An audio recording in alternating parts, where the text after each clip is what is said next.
నడిపింపులో ఒక భాగం భయమును ధైర్యమును కలిగి ఉండటానికి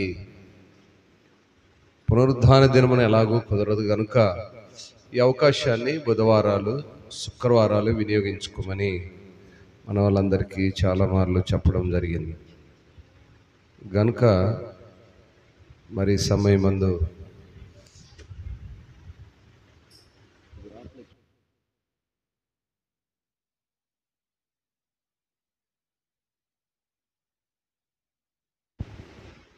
గనుక మన యొక్క ఈ సమయాలు కొంచెము విలువైన సమయాలు, వాటిని సద్వినియోగపరచుకోవడానికి ఆత్మపూర్ణులుగా అందరూ సిద్ధపడి ఉండాలని ప్రభు పేరట మనవి చేస్తున్నాం.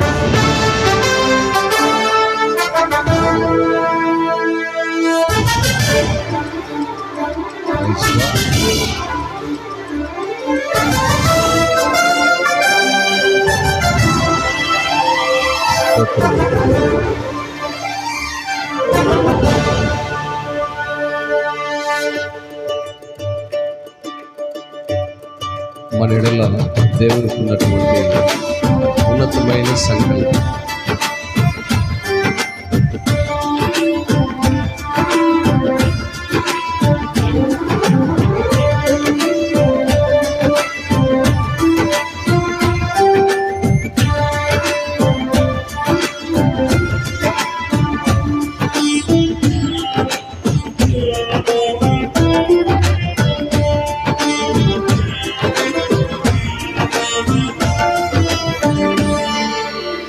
స్తుతి పాడుటకే బ్రతికించిన జీవనదాతవు నీవేనయ్యా.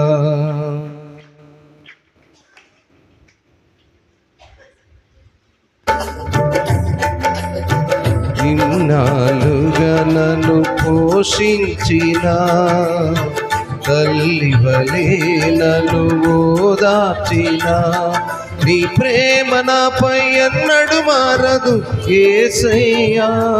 నీ ప్రేమ నాపై ఎన్నడు మారదు యేసయ్యా. జీవిత కాలమంతా ఆధారం నీవేనయ్యా. నా జీవిత కాలమంతా ఆరాధించి ఘనపరతును, నిన్ను ఆరాధించి ఘనపరతును. స్తుతి పాడుటకే బ్రతికించిన జీవనదాతవు నీవేనయ్యా. ప్రాణ భయం మన నుంచి తీసివేసి మనమున్నటువంటి ప్రాకారంలో ఆయన స్థాపించి సర్వజన్ములలో ఆయన మహిమను వెలుగునటువంటి దీర్ఘాయువును దయచేస్తున్నారు.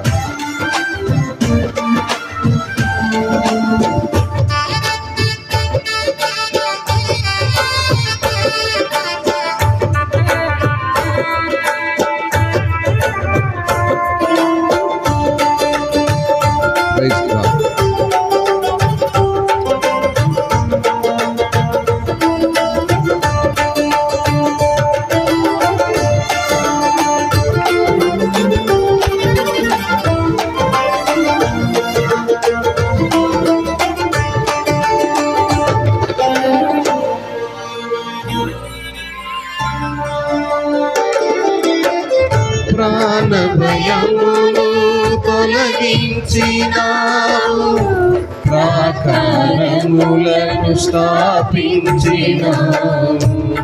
సర్వజనులలో నీ మహిమ వివరింప దీర్ఘాయువుతో నన్ను నింపినావు.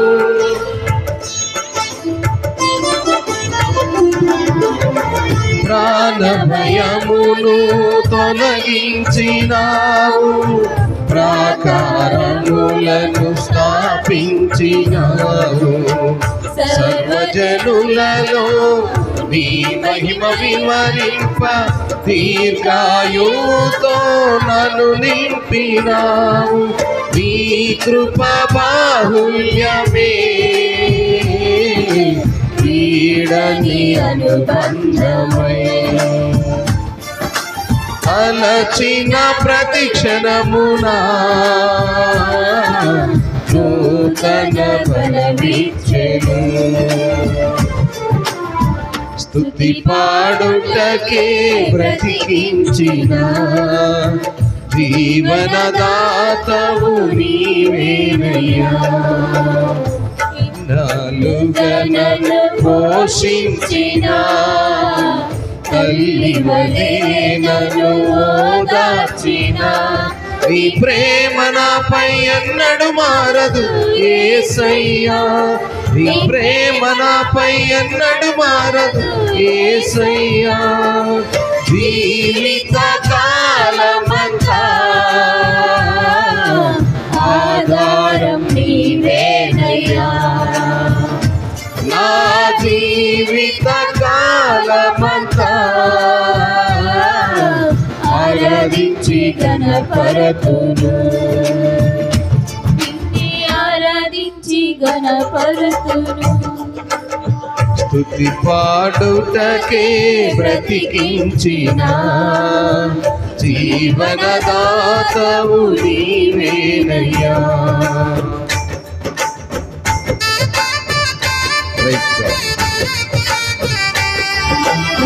మనపై ఉదయించేటువంటి ఆయన యొక్క మహిమ కిరణాలు, మన దుఃఖ దినములు ఆయన కృపను బట్టి, ఆయన కాడి మోయటము బట్టి లోకముల నుంచి మనల్ని ఏర్పరచుకొని ఉన్నాడు.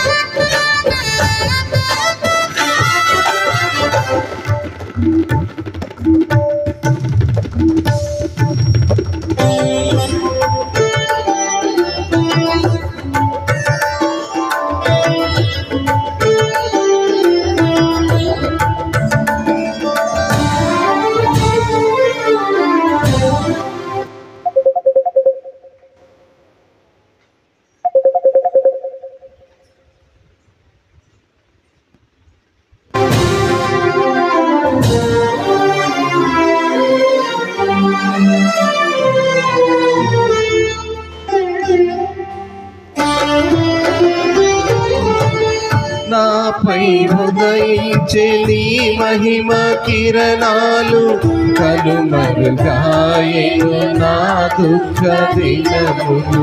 కృపలను పొంది నీ కాడిపోయుటకు లోకములో నుండి ఏర్పరచినావు.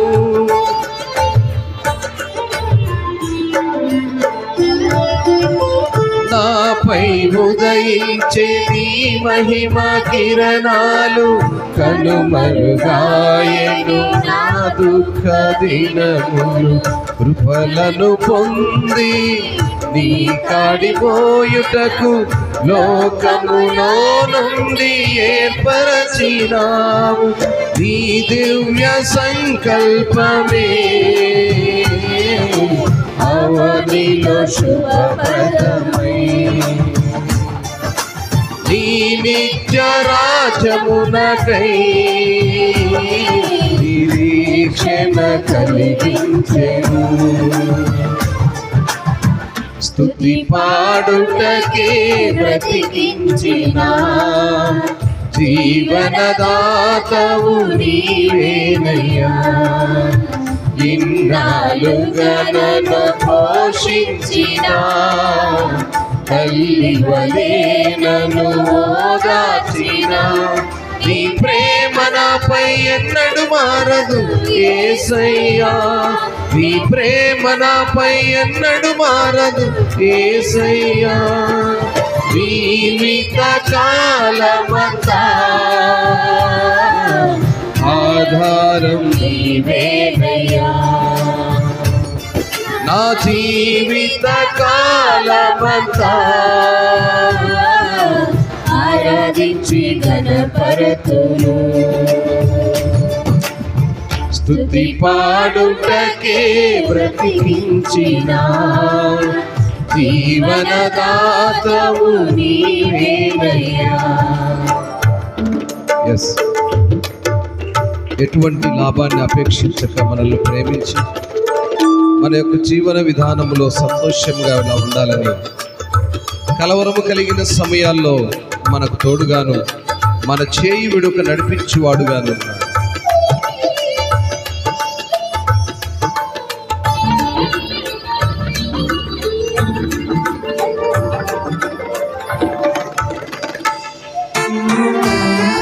Praise God.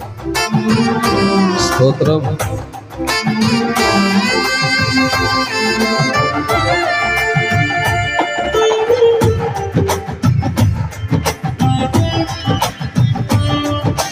అందరూ కూడా సంతోషంగా హేతువు లేకయే ప్రేమించినావు, వేడుకగా ఇలనను మార్చినావు. కలవరముందిన వేళలయందు నా చేయి విడువక నడిపించినావు.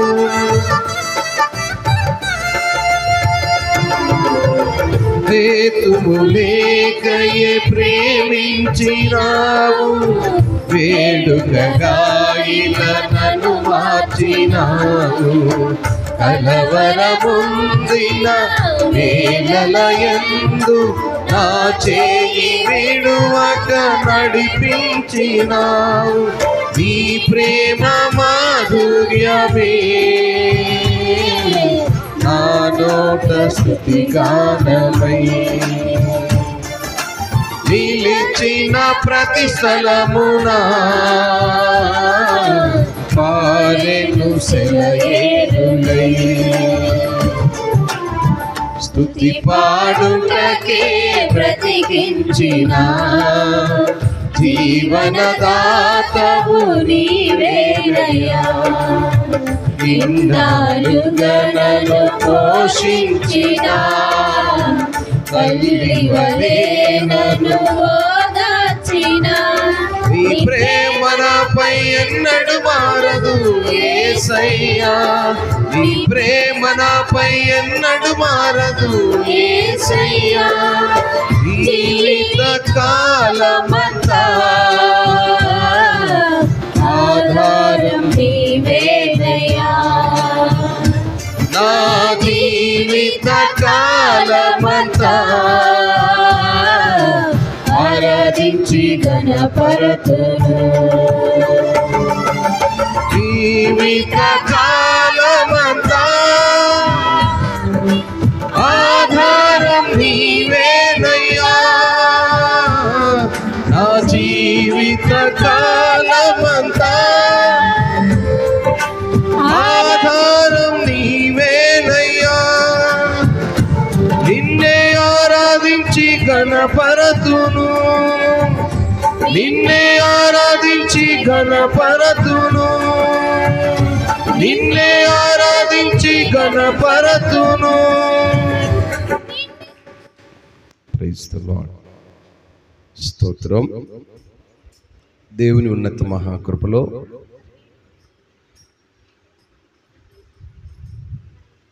ఈనాటి ప్రత్యేక స్త్రీల కూడిక అనగా స్త్రీల కొరకు ఏర్పాటు చేసినటువంటి కూడిక. చాలామంది రాలేక వెనకబడిన వారు, చాలామంది చేరి వచ్చిన వారు, అందరికీ ప్రభు పేరిట వందనాలు తెలియజేస్తున్నాను. మరి ప్రత్యేక సమయంలో ఈనాటి మన యొక్క వాక్య భాగము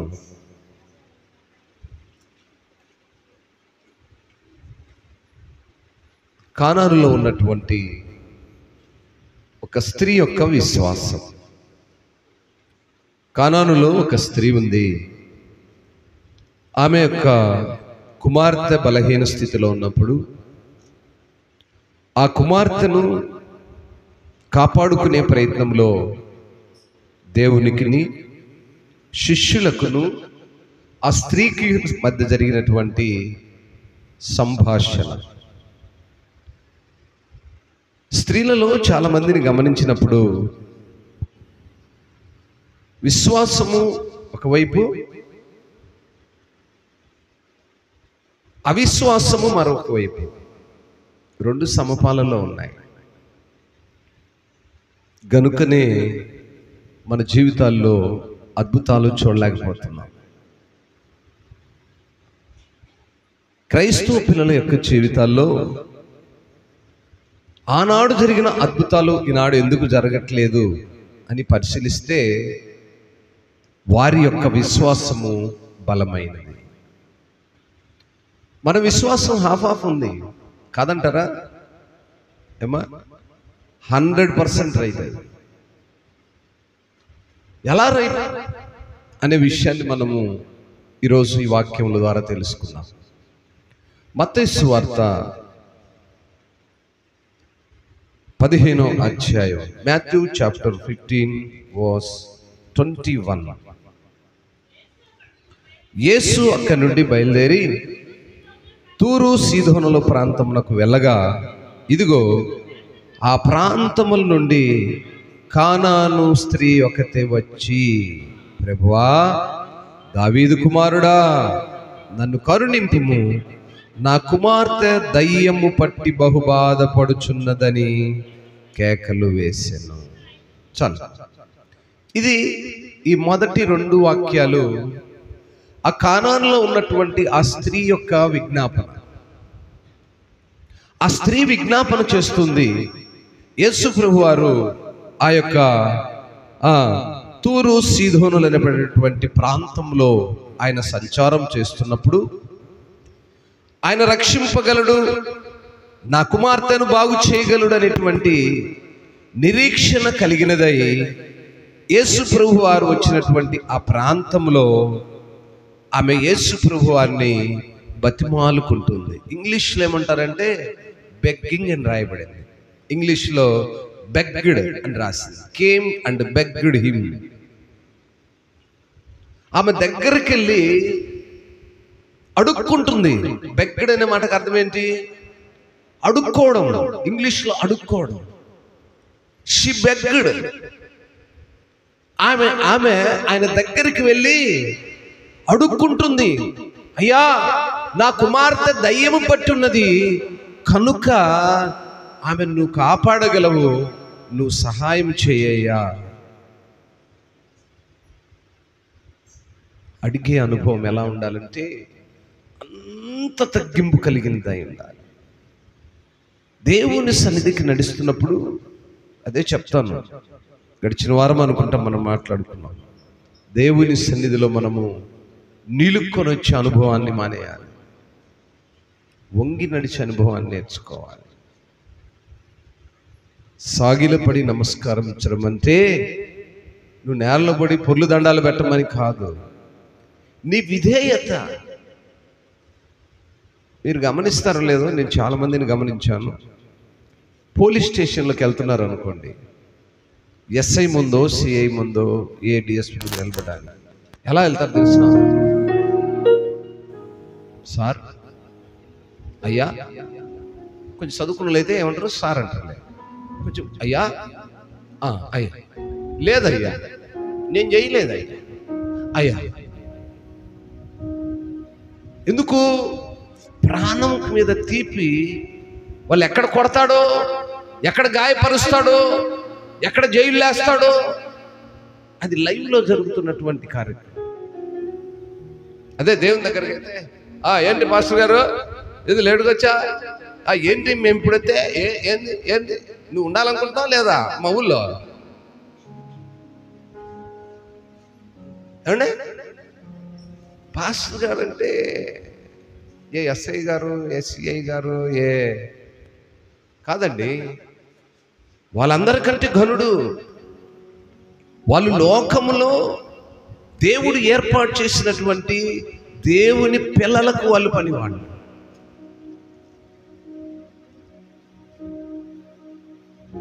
దేవుడు మమ్మల్ని ఏర్పరచుకుంది డైరెక్ట్గా ఆయనలో ఉన్న రూపాన్ని, ఆయనలో ఉన్నటువంటి ఆత్మీయతను, ఆయనలో ఉన్నటువంటి ప్రత్యక్షతను ఆ మహిమను ప్రభావమును మానవుల నుంచి ఆయన దగ్గర నుంచి మాకు పంపించి మాలో నుంచి మీ మధ్యకి రిలీజ్ చేయడానికి మమ్మల్ని ఉంచాడు. స్తోత్రం.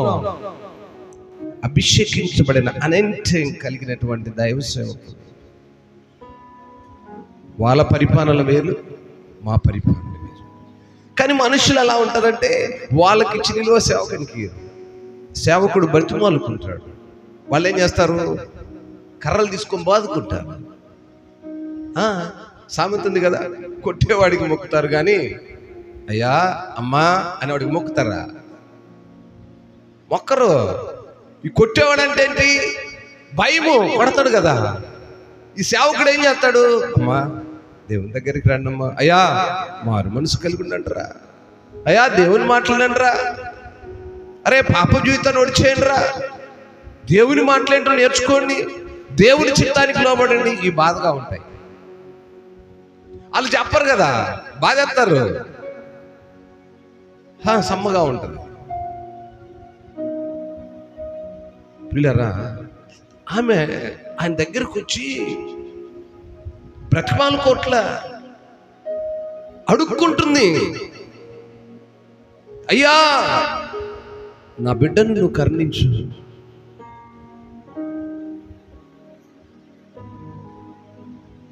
ఆ రెండు మాటల్లో ఆమె యొక్క విధేయతను మనం చూస్తాం. రోజు స్త్రీలలో ఎంతమంది ఆ ఒబీడియన్స్ కలిగి ఉన్నారు? ఎంతమంది సేవకునికి భయపడుతున్నారు? ఎంతమంది దేవునికి భయపడుతున్నారు? ఎంతమంది దేవునికి లోబడుతున్నారు? లోబడినట్టు కనిపిస్తూ ఉన్నారు, లోబడినట్టు కనిపిస్తూ ఉన్నారు. ప్రజలకు కనపడాలని లోబడినట్టు కనిపిస్తూ నిజమైన విశ్వాసాన్ని అది దాచేసుకున్నారు. నిజమైన విశ్వాసం కనపరచట్లేదు. ఆ స్త్రీ యొక్క ఆ విధానాన్ని నేను చదువుతున్నప్పుడు, నెమరు వేస్తున్నప్పుడు పరిశుద్ధాత్ముడు ఇలా మాట్లాడుతూ వచ్చాడు. ఆమెలో ఉన్న ఒబీడియన్స్. నేను 3 మాటలు చెప్పాను. ఇక్కడ 3 వ్యక్తుల యొక్క సంభాషణ కనపడుతుంది. మొదట ఈ 2 మాటలు ఆమె మాట్లాడింది, మిగతా 2 మాటలు శిష్యులు మాట్లాడతారు. చూడండి తర్వాత ఏమి రాయబడింది. రైట్, వచ్చి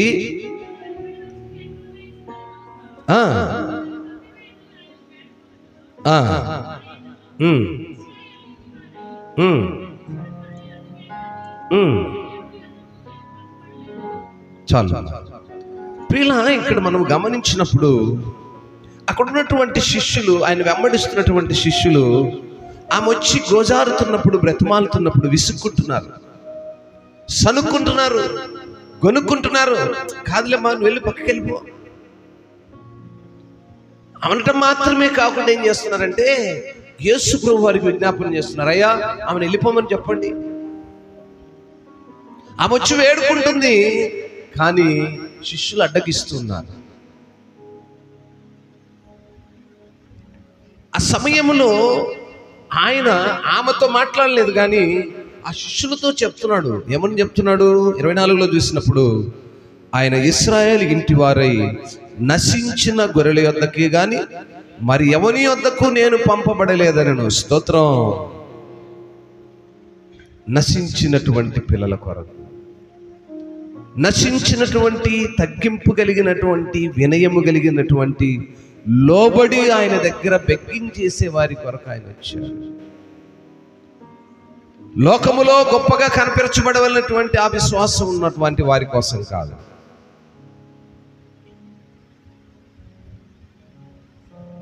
దేవుని దగ్గర అడుక్కునేటువంటి అనుభవం కాదు.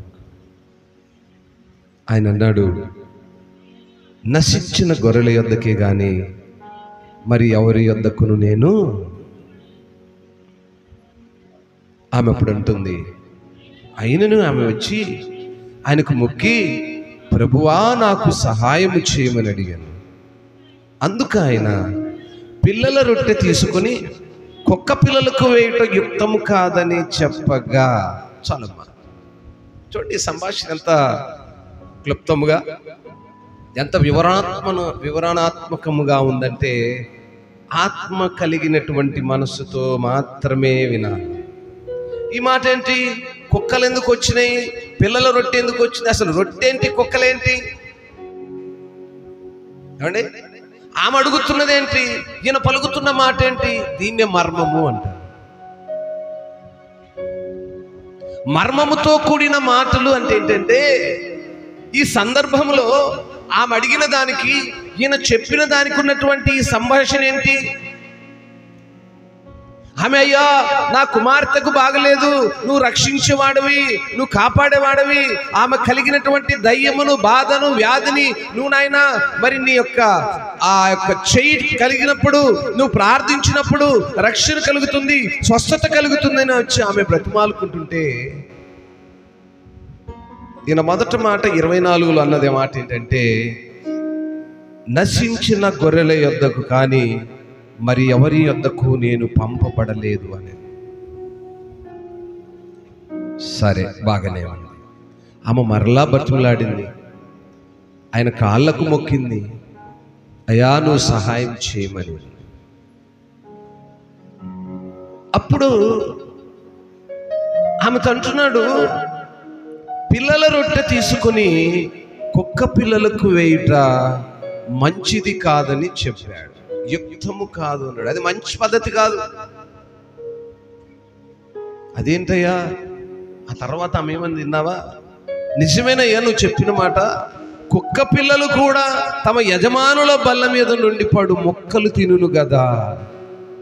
వాళ్ళ మధ్య ఎంత సంభాషణ జరిగిందండి. అసలు ఈయనన్న మాటకు అర్థం ఏంటి? ఈయనన్న మాటకు అర్థం ఏంటంటే, ఆయన అన్న మాట ఏంటంటే, పిల్లలు అనగా ఇశ్రాయేలీయులు. అమ్మా, నేనొచ్చింది ఇశ్రాయేలులైనటువంటి నా పిల్లలను కాపాడటానికి నేను వచ్చాను.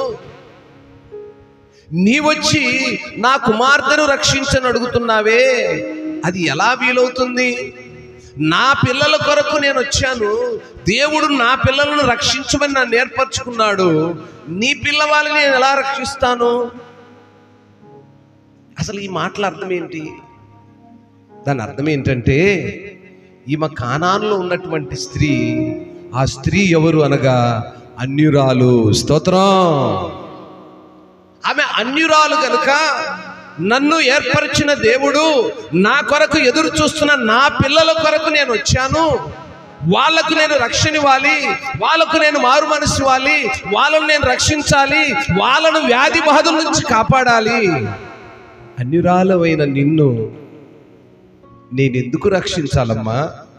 నీ కుమార్తెకున్న రోగమును ఎందుకు పోగొట్టాలి? అందుకన్నది ఆమె అంటుంది, అయ్యా కుక్క పిల్లలు కూడా తమ యజమానుల మీద నుండి పడు మొక్కలను తినును కదా. అసలు ఎంత అద్భుతమైనటువంటి సంభాషణ అండి! ఎంత అద్భుతమైనటువంటి సంభాషణ వారి మధ్య జరుగుతుంది. ఇదంతా కూడా దేని వల్ల జరుగుతుందంటే, ఆమె యొక్క విశ్వాసమునకు టెస్ట్ జరుగుతుంది. స్తోత్రం. ఆమె విశ్వాసానికి పరీక్ష జరుగుతుంది.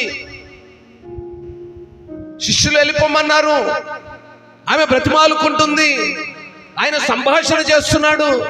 నీవు అన్యురాలివి కదా, నా పిల్లలకు నేను రక్షణ ఇవ్వాలి, ఇశ్రాయేలైనటువంటి నా పిల్లలను కాపాడడానికి దేవుడు నన్ను ఎన్నిక చేసుకున్నాడు. మారు మనసు లేని, రక్షణ లేని నీవు, అన్నిరాలువైన నీవు, నీ పిల్లలకు నేను ఎట్లా రక్షణనిస్తాను? ఎట్లా నేను స్వస్థపరుస్తాను? ఈరోజు మన విశ్వాసం ఎలా ఉంటుంది? పొరపాటున మాట అన్నాడు అనుకో, ఏమండి, మన గ్రామానికి వచ్చి ఆయన ఇలాగే అడిగితే మీరు అన్నారు అనుకోండి, పోవాయా నువ్వు కాకపోతే ఇంకొకరు వస్తారు, నువ్వు చేయకపోతే మాలే, మా కోసం నువ్వు ప్రార్థన చేయకపోతే మాలే, ఇంకొక పాస్టర్ వచ్చి చేస్తాడు. ఆమె ఏమాత్రం ఆయన విడిచిపెట్టలేదు, ఏమాత్రము ఆయన విడిచిపెట్టలేదు. ఆమె విశ్వాసానికి పరీక్ష జరిగింది. ఆమె అన్యురాలు, కానానులో ఉన్నటువంటి ఆ అన్యురాలైనటువంటి స్త్రీ తన కుమార్తె కలిగినటువంటి రోగమును బట్టి, వ్యాధిని బట్టి స్వస్థత కొరకు యేసు ప్రభువు వారి దగ్గర ప్రాధేయపడుతుంది. విజ్ఞాపన చేస్తూ అడుగుతూ ఉంది. ఆయన పక్కకు నెట్టేసిన కూడా, లేదయ్యా, నీ పిల్లలు తిని వదిలిపెట్టిన రొట్టె ముక్కలుంటాయే, అనగా ఇశ్రాయేలు అయినటువంటి నీ బిడ్డల కొరకు నువ్వు చేసేటువంటి ఆ ప్రార్థనలో, ఆ స్వస్థతలో కుక్క పిల్లలు ఏ రీతిగా కుక్కలు తిని విడిచిపెట్టినటువంటి మొక్కలు తింటాయే, నువ్వు వారి కొరకు చేసినాక చివరన చేస్తావు చూడు ఆ ప్రార్థన, అది నా బిడ్డ కొరకు చెయ్యే. అబ్బా, వాట్ ఏ వండర్ఫుల్ వర్డ్! ఎంత అద్భుతమైన సంభాషణ వారి మధ్యలో జరిగింది. ఆ మాటను చదువుతున్నప్పుడు నా హృదయం ఎంతో ఉప్పొంగిపోయింది. ఈనాడు స్త్రీలైనటువంటి మరి మీలో అవిశ్వాసం ఉందా? అవిశ్వాసం ఉందండి. సేవకుడు గట్టిగా గద్దిచ్చాడు అనుకోండి, సేవకుడితో మాట్లాడరు, సంఘంతో అలుగుతారు. ఇప్పుడు ఎవరి మీద అలిగినట్టు? సేవకుడి మీదనా, దేవుడి మీదనా? ఆయనకేం నష్టం లేదండి. ఇప్పుడు ఆమె వచ్చింది, ఆయన అడిగింది, కాదు పో అన్నాడు. ఆయన పో, నేను కూడా పోతున్నా, నువ్వు కాబట్టి ఇంకొక ఆయన అని ఆమె వల్ల, ఈ దేవుడు కాబట్టి ఒక దేవుడు కాపాడతాడులే, ఇంకొక ఆయన వచ్చి మమ్మీకి మందియుడు, నువ్వు ఇస్తేనే తగ్గేది అన్నామా. ఆయన ముందర విధేయతను కనపరిచింది. ఆయన ముందర తన విశ్వాసాన్ని కనపరిచింది. ఆయన ముందర తన తగ్గింపు జీవితాన్ని కలిగించింది. ఆమె అన్యురాలైనప్పటికీ ఆమెను పరీక్షించాడు. అనేక మాటల చేత ఆమెను తప్పించే ప్రయత్నం చేశాడు. శిష్యులు అన్నారు, అయ్యా ఈమెను పంపించేద్దాం, ఒక మాట నువ్వు చెప్పు అన్నాడు. వాళ్ళను కూడా గద్దించాడు. ఏమని గద్దించాడు? 24 అంటాడు ఆ మాట, ఇశ్రాయేలు ఇంటి వారై నశించిన గొర్రెల యొద్దకే గాని మరి ఎవరి యొద్దకు నేను పంపబడలేదు. శిష్యులు 23లో అడుగుతారు, అయ్యా అమ్మాయిను ఆమెను పక్కకు పంపించేద్దాం, మీరు ఒక మాట చెప్పండి ఆమెను పక్క. ఆయన అన్నాడు, నశించిన వారిని రక్షించడానికినయ్యా, రోగముతో వ్యాధులతో బాధపడుతున్న వారికి స్వస్థతను కలుగజేయడానికే నా దేవుడు నన్ను పంపించింది. నేను ఎలా వెళ్ళమంటానామను? అదొక ఉపమానముగా శిష్యులకు చెప్పాడు. ఆమెను పరీక్షించాడు. లేదమ్మా, నేను స్వస్థపరచుటకు నా పిల్లలకు ఉన్నటువంటి ఆ మహిమా ప్రభావమును నీ బిడ్డపై నేను ఎందుకు ఉంచాలి? ఈనాడు నా ప్రియులారా, మన విశ్వాసం, మన రక్షణ, మన మారు మనసు, మన ఆత్మీయ స్థితి దేవునితో సహవాసం లేకపోతే మన ఆత్మీయ స్థితి పతనమైపోయినట్టు. పతనమైపోయిందంటే అర్థం ఏంటి? కాలిపోయింది, ఎండిపోయింది. ఎండిపోయిన చెట్టు లాంటిది. దేవునితో మన యొక్క ఆత్మీయ స్థితి లేకపోతే ఎండిపోయిన మోడుబారిన చెట్టు లాంటిది. దేవునితో మనం ఎప్పుడైతే అంటు కట్టుకుని ఉంటామో ఫలించేటువంటి చెట్టుగా ఉంటాం. శ్రమ వచ్చిందని వదిలేసి, ఇబ్బంది వచ్చిందని వదిలేసి, భారమైందని వదిలేసి, నో, అలా ఉండటానికి వీలు లేదు. అలా ఉంటే మన ఆత్మీయ స్థితిలో విశ్వాసములో పడిపోయినట్లే. ఈరోజు ఆ కానాను స్త్రీ యొక్క స్థితి చూసినప్పుడు ఆమె విశ్వాసం ఎంత బలమైనదో, ఆమె విశ్వాసమును బట్టి దేవుడే స్టేట్మెంట్ ఇచ్చే స్థితిని కలిగి ఉండాలి. గాయములు కలిగినప్పుడు, బాధలు కలిగినప్పుడు, నిందలు కలిగినప్పుడు, అవమానములు కలిగినప్పుడు మన విశ్వాసం అప్పుడే స్టాండర్డ్గా ఉండాలి. ఎన్ని స్ట్రగుల్స్ అయినా మనము భరించే శక్తి కలిగి ఉన్నప్పుడే విజయాన్ని పొందుకోగలుగుతాం. ఆమె యొక్క విశ్వాసానికి ఆయన పరీక్ష పెట్టాడు. ఆ అమ్మాయిని గురించి ఆలోచించట్లేదు ఆయన. నువ్వు అన్నిరాలివి, నా పిల్లలు నన్ను నమ్మిన వారు, నా యొక్క రక్తములో కడగబడిన వారు ఉన్నారు, వారిని కాదని నీ యొక్క బిడ్డని నేను ఎలా రక్షిస్తాను? ఆ మాటలు ఎంతో అద్భుతమైనటువంటి సందేశాన్ని మనకు అందించాయి.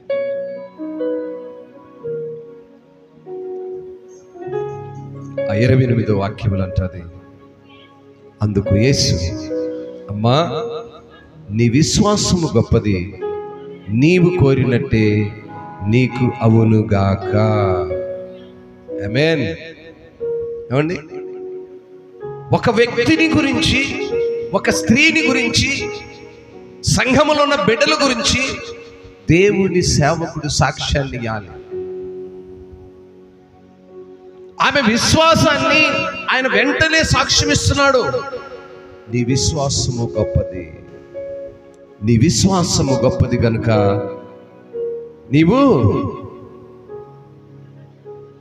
నీవేమైతే కోరుకున్నావో అది జరుగుతుంది.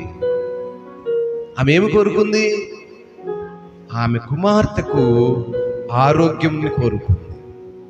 ఆమె కుమార్తెకు పట్టినటువంటి అంధకార సంబంధమైన దయ్యము నుంచి విడుదల కోరుకుంది. అప్పుడు ఆయన ప్రార్థించాడు, ఒక్క మాటలోని చెప్పాడు. ఆ గడియలోనే ఆమె కుమార్తె స్వస్థత. నా ప్రియులారా, మన యొక్క విశ్వాసం ఎలా ఉండాలంటే గొప్పదిగా ఉండాలి. దేవుని ముందర మన సాక్ష్యము గొప్పదిగా ఉండాలి, మనుషుల ముందర కాదు. మనుషుల ముందర మనం కనపరుచుకునేటువంటిది కాదు. కానాను స్త్రీ అన్యురాలైనప్పటికీ దేవుని ముందర గొప్ప సాక్ష్యమును కలిగినటువంటి స్త్రీగా పట్టుబట్టింది. యాకోబు వలె పట్టుబట్టింది. రాత్రంతా దేవునితో పెనుగులాడిన అనుభవాన్ని యాకోబు ఏ రీతి కలిగి ఉన్నాడో ఆమె దేవుని దగ్గర పట్టుబట్టింది. నీవే కాపాడాలి, నీవే ఆ రక్షణ ఇవ్వాలి, నీవే ఆ స్వస్థతనివ్వాలి, నీవే ఆరోగ్యమునివ్వాలి, నీవు మాత్రమే చేయగలవు అనేటువంటి గొప్ప విశ్వాసం ఆమె పొందినటువంటి ఆ యొక్క అద్భుతాన్ని, ఆశ్చర్యమును, స్వస్థతను మరి మనం ఎందుకు పొందుకోలేకపోతున్నాం? మనలో అట్టి విశ్వాసం ఉండదు. మనకన్నీ సాఫ్ట్గా ఉండాలి. అడగగానే వచ్చేయాలి, అడగగానే ఇచ్చేయాలి. ఏమండి, ఆమె మొదట వచ్చి బ్రతిమాలుకోవాలా? మొదట మామూలుగా అడిగింది, రెండోసారి బ్రతిమాలుకుంది, మూడోసారి ప్రాధేయపడింది, నాలుగోసారి కౌంటర్ వేశాడు ఆయన. మరలా ఇది నీకు కాదు, నిన్ను బాగుపరిచేటువంటి పని దేవుడు నాకు ఇవ్వలేదు, నా పిల్లలను బాగుపరుచుకోవాలి. నీ పిల్లల్లో నేను ఒకదాన్ని అయ్యా. అంత జరిగిన తర్వాత కానీ స్వస్థత జరగలేదు. ఎంత ఓపిక జరిగి ఉండాలి ఆ సమయం. మనకుంటుందా? పాస్టర్ గారు మా అమ్మాయికి బాగాలేదు, ప్రార్థన చేద్దురా. ఆ వస్తున్న అమ్మ, నేను వెళితే రాలేదే మా ఇంటికి, మా చిన్నోళ్ళ ఇంటికి రాలేదు. అల్ల వలిలు పెద్దది, ఇళ్ళ వలిలు లావుది. దేవుని సేవకునికి అయి ఉన్నవండి. దేవుడు టెస్ట్ ఇచ్చాడు. అక్కడ సేవకుడు టెస్ట్ పెట్టుకుంటాడు. సేవకునికి కూడా ఉంటుంది. కొన్ని సంఘటనలు నేను చెప్తున్నాను, చాలా మందికి మీకు తెలియని నా అంతరంగంలో ఉన్న మర్మం ఒకటి చెప్తా, వినండి. మనుషులను నేను పరిశీలిస్తున్నప్పుడు ప్రతి మనిషి యొక్క వ్యక్తిగత జీవితాన్ని నేను వ్యక్తిగతంగా ఆలోచన చేస్తూ ఉంటా. స్త్రీలైనను, యవనులైనను, వృద్ధులైనను వారి యొక్క నడవడికను వ్యక్తిగతంగా నేను ఆలోచన చేస్తుంటా. ప్రతి వ్యక్తిని, ఈ అమ్మాయి ఎలా ఉంది, ఈ అమ్మాయి యొక్క విధేయత ఏంటి, ఈ అబ్బాయి ఎలా ఉన్నాడు, వీని యొక్క విధేయత ఏంటి. కొన్నిసార్లు అనానుకూల పరిస్థితులు వాళ్ళకి ఎదురైనప్పుడు అప్పుడు నా ఎదుటికి వస్తారు చూసావా, నేను ఆలోచించినప్పుడు జ్ఞాపకం వస్తుంది.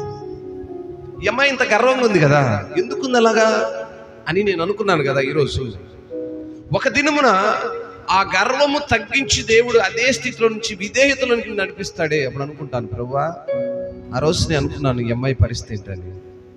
ఆ గర్వమును తగ్గించి విధేయతతో ఈ సన్నిధిలోకి నడిపించావే ఈరోజు, గనుక ఆ బిడ్డ పట్ల నీ కార్యాన్ని బయలుపరచు. చాలా మంది యవనస్తుల గురించి నేను ఎప్పుడు జ్ఞాపకం చేసుకుంటూనే ఉంటాను. చాలా మంది సంఘంలో మన పెద్దలందరి గురించి నేను జ్ఞాపకం చేసుకుంటున్నాను. ఎందుకు వీళ్ళు ఇలా ఉంటున్నారు, ఎందుకు దేవుని సన్నిధిలో మోకరలేకపోతున్నారు? ఎందుకు దేవుని మాటలు విని లక్ష్య పెట్టలేకపోతున్నారు? కారణం ఏంటంటే మన యొక్క ఫెయిత్ హాఫ్ ఉంది కనుక. నిండారుగా హృదయపూర్వకముగా నిండు మనస్సుతో ఆయన సన్నిధిలోకి వచ్చి అడిగే అనుభవం లేదు. సగం లోకంలో, సగం దేవుని దగ్గర, సగం మంత్రాల మీద, సగం దేవుని దగ్గర, సగం చెట్లకు శామలకు, సగం దేవుని. ఆమె పని చేయొచ్చు కదా, దయ్యం పట్టింది ఆమె కూతురికి కదా. కానాను స్త్రీ కూతురికి ఏమైంది? జ్వరం కాదు, దయ్యమే పట్టింది. ఆమె ఇంకా పోలేదు. సాయం గారి దగ్గర పోయి మంత్రం కట్టుకొని, నల్లతాడు ఒకటి కాలు కట్టుకొని, ఒకటి మెడకు కట్టుకొని, ఒకటి గుండెలకు వేసుకొని ఈడాన కడుతుంటారు ఈ మోసైకాడ. అవన్నీ కట్టించుకోవడానికి ఆమెకు కూడా తెలుసు. పోలే ఆమె ఈయన కాదన్నప్పుడన్నా మనాలా, కుదరదులే నువ్వు పోమ్మా. శిష్యులు ఎట్టేశారు ముందు. మళ్ళీ ఆయన దగ్గర పోయింది. ఆయన కూడా కాదులే పోమ్మా అన్నాడు. అప్పుడైనా వెళ్ళిపోవచ్చు ఆమె. కానీ ఆమె ఉన్న విశ్వాసాన్ని బట్టి గొప్ప కార్యాన్ని దేవుడు చేయగలిగాడు. ఈనాడు నా ప్రియ దేవుని సంగమా, మన విశ్వాసం ఎలా ఉంటుంది?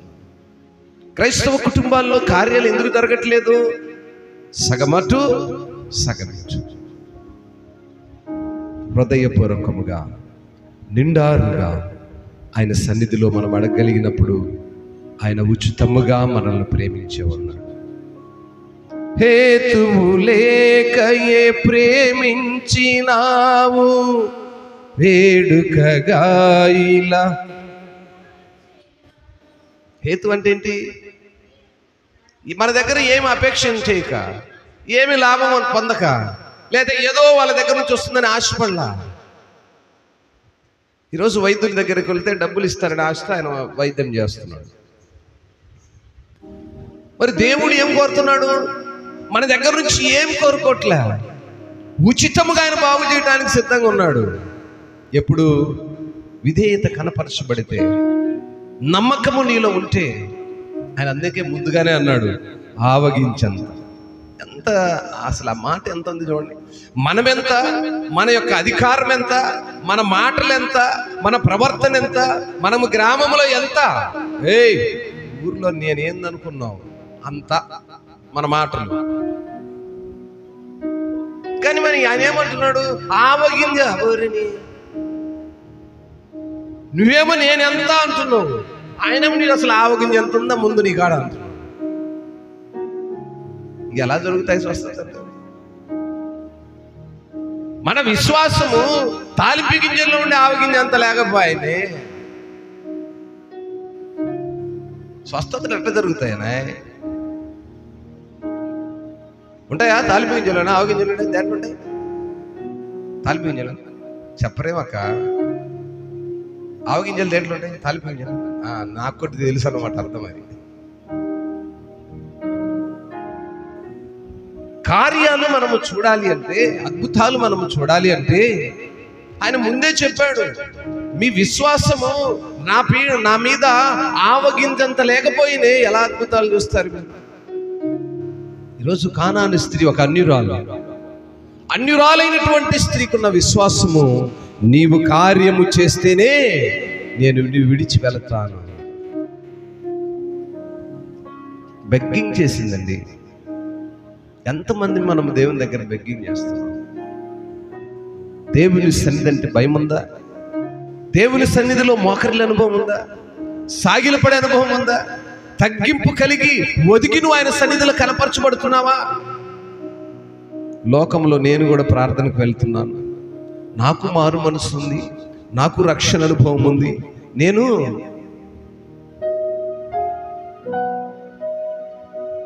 మన విశ్వాసం ఎంతది?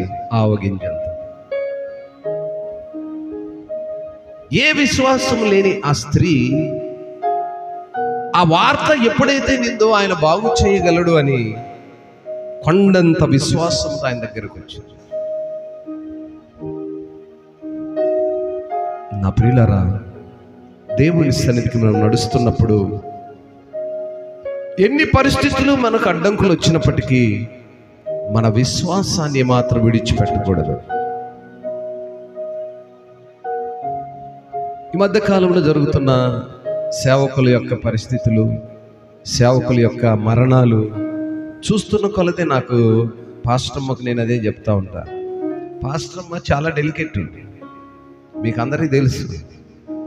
మీ పాస్టమ్ ఎంత డెలికేట్ అంటే అదే ఈడ తిరుగుతుంటుంది, బల్లి కంటే కూడా ఇంకా చిన్నది ఏదో నల్లటి తిట్ట, ఏంటిదని బొద్దింక కదా, బొద్దింకేనా, దాన్ని చూస్తే ఎగిరి ఈ నుంచి ఆడబడుతుంది. అంత డెలికేట్గా ఉన్న మనిషి ఏదో ఒక దినము, మరణం అనే దినము నాకు కూడా సంప్రాప్తించినప్పుడు అంత డెలికేట్గా ఉన్న వ్యక్తి తట్టుకోలేదు అనే ఆ భయంతో అనేక మార్లు నేను ఆమెను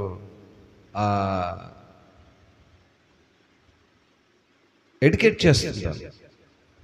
ఇదిగో ఇలా కాదు, ఇలా ఉండాలి, అదిగో ప్రవీణ్ వాళ్ళ మిస్సెస్ చూడు అలా ఉంది, అదిగో పలానా ఆయన మిస్సెస్ చూడు, ఆయన చనిపోయినప్పుడు ఆమె చూడు సంఘాన్ని ఎలా నడిపిస్తున్నారు, ఏడుపు అనేది వినపడకూడదు.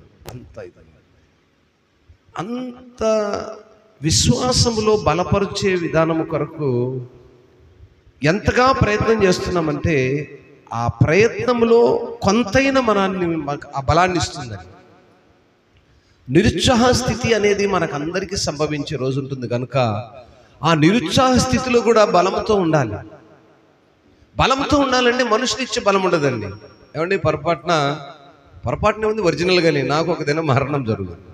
ఆ దినం మీరు అందరూ వస్తారు, నాకు తెలుసు. ఎంతసేపు ఉంటారు అక్కడ? ఎప్పుడు తీసుకెళ్ళి దుమ్ముకు దూలుగా అంటారా అనేంతవరకు ఎదురు చూస్తారు. ఆ తర్వాత ఎవరు? ఆమెకు తోడెవరు? ఆ గంట ఉంటారు మీరు ఖచ్చితంగా. 2 రోజులు అన్న కనీసం దగ్గరుండి, పాస్టమ్మ నువ్వు భయపడు, మాకు మేమున్నాం, తోడున్నాం, నీడగా ఉన్నాం, అండగా ఉన్నాం. మట్టేసిన కబ్బు ఇంకా మనం ఉండకూడదు ఆడ. మళ్ళీ ఆయన లేసొత్తుడు ఉంటే మీ ఇంటికి వత్తుడు, మా ఇంటికి వత్తుడు, మీ పెందల కాడి బాధము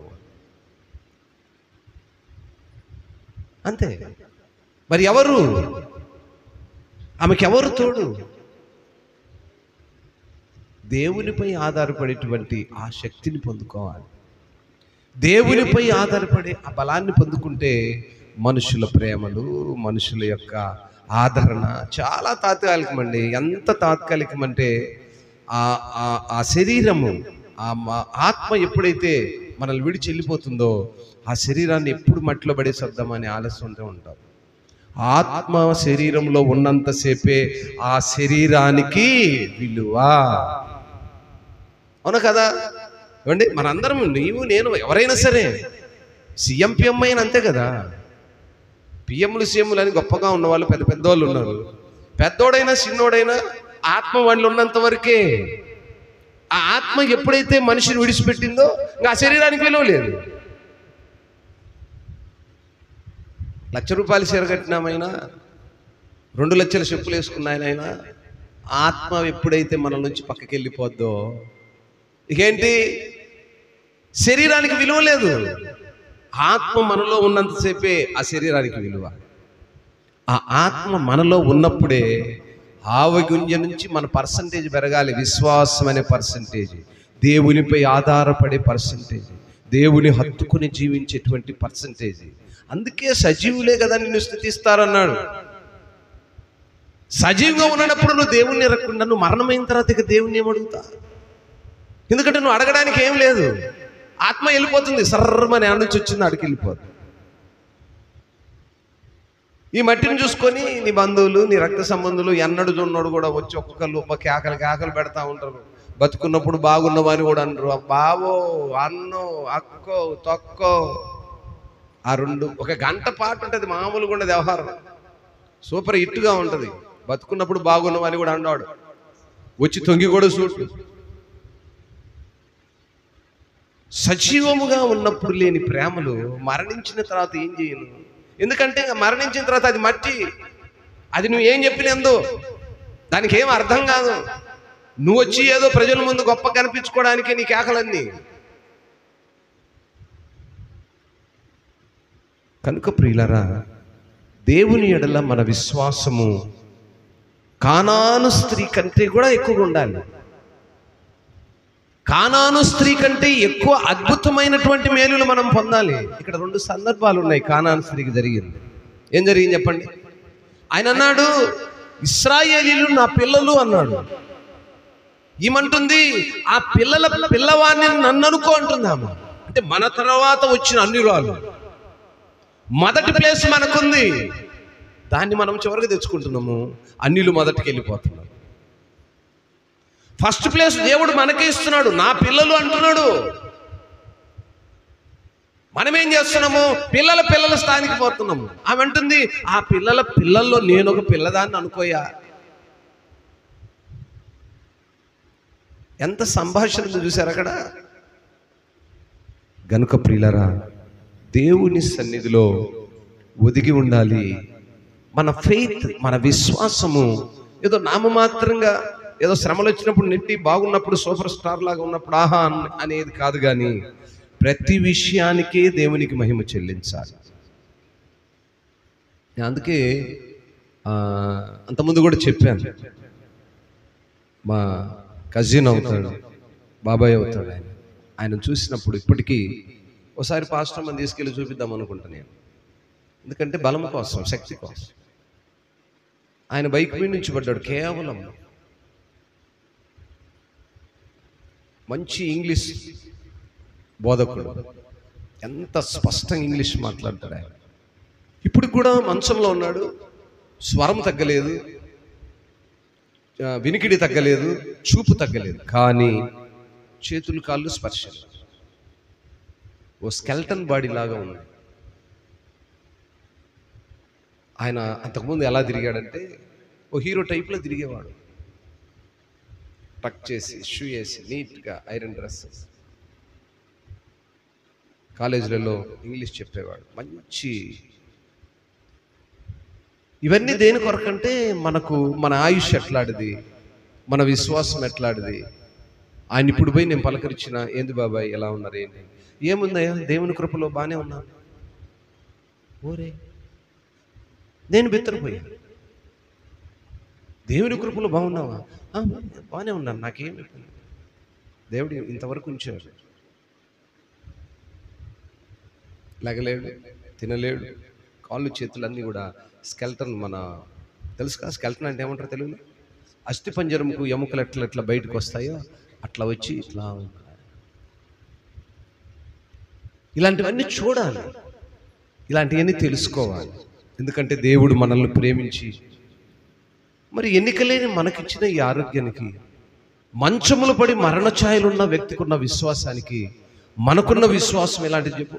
దేవుడు ఆరోగ్యం ఇచ్చి, కాళ్ళు ఇచ్చి, చేతులు ఇచ్చి, సంపాదన ఇచ్చి, తినటానికి ఇచ్చి, తిరగటానికి ఇస్తే దేవుని దగ్గర పోయి ప్రభువా అనటానికి ఒక్కరికి లేదు మనసు. మగ పురుషులైన అయ్యగారులు, ఆయన కొడుకు డాక్టరు, కోడలు డాక్టరు, మంచి ఉద్యోగము, ఆయన మంచి. కానీ ప్రయోజనం ఏంటి? మంచం నుంచి లేలేడు, చెయ్యి కదపలేడు, కాళ్ళు కదపలేడు, అయినా కూడా దేవుని స్తుతిస్తున్నాడు. అది విశ్వాసం అంటే.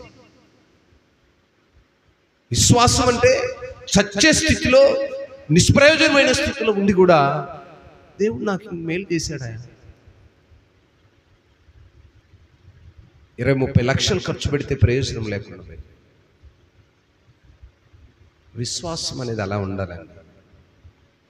పేరుకు మాత్రమే విశ్వాసాలు. మనిషి ఒక చోట, మనసు ఒక చోట ఉండే విశ్వాసాలతో ఏమి పొందుకోలేము మనం. కానాను స్త్రీకి కలిగినటువంటి విశ్వాసము దేవుడు మనకును కలుగజేయునుగాక. మరణ స్థితిలో, గాయములతో, వ్యాధితో, బాధతో ఉన్నటువంటి సుధాకర్ గారికి ఉన్న విశ్వాసము మనకు కలుగునుగాక. దేవుని చిత్తము ఆయన పైనుంటే ఆయనకు దేవుడు సంపూర్ణమైన ఆరోగ్యమును దయచేయునుగాక. చిన్న ప్రార్థన చేసుకుందామా? పరిశుద్ధుడా, జీవము కలిగిన తండ్రి, నీ ఘనమైన పాదాలను బట్టి మీకు వందనాలు, స్తోత్రాలయ్యా. ఎదుగునైనా ఈ రాత్రికాల సమయంలో నీ బిడలమైన మాతో కొద్ది నిమిషాలు నాయన ఓ ఉన్నతమైన ఉపదేశమును బోధించిన దేవా మీకు స్తోత్రాలు. కానాలలో ఉన్నటువంటి స్త్రీ అన్యురాలైనటువంటి స్త్రీ నీ సన్నిధికి వచ్చి తన యొక్క కుమార్తెకు పట్టినటువంటి దయ్యమును విడిపించమని ఆ బిడ్డ కోరినప్పుడు ఆమెపై మీరు పెట్టినటువంటి పరీక్షలు ప్రభువా, తనలో ఉన్న విధేయత, ఆ బిడ్డలో ఉన్నటువంటి విశ్వాసం, మీరు పలికిన ప్రతి మాటను మేము నెవరేసుకున్నాం. పరిశుద్ధాత్ముడా, ఉన్నతమైన ఉపదేశమును మాకు బోధించారు. వింటున్న మేము, ఆలకించిన మేము మా బ్రతుకులను సరిచేసుకొని నీకిష్టలుగాను, ఆవగింజ కంటే అధికమైన విశ్వాసం కలిగిన పిల్లలముగాను అనేక గొప్ప అద్భుత ఆశ్చర్య కార్యములు మా బ్రతుకులో జరుగులాగను, పొందుకొనులాగను అట్టి కృపను, అట్టి విశ్వాసాన్ని, అట్టి ధైర్యమును, అట్టి నెమ్మదిని మాకు దయచేయమని ఈ మాటల చేత మమ్మల్ని సూటిగా హెచ్చరించినందుకై మీకే ఘనత, మహిమ, ప్రభావములో ఆరోపిస్తూ మా ప్రభు, మా రక్షకుడు యేసయ్య ఘనమైన నామములో ప్రార్థించి మనవులన్నీ అడిగి వేడుకొని పొందుకొని ఉన్నాము తండ్రి. ఆమేన్. ఆమేన్.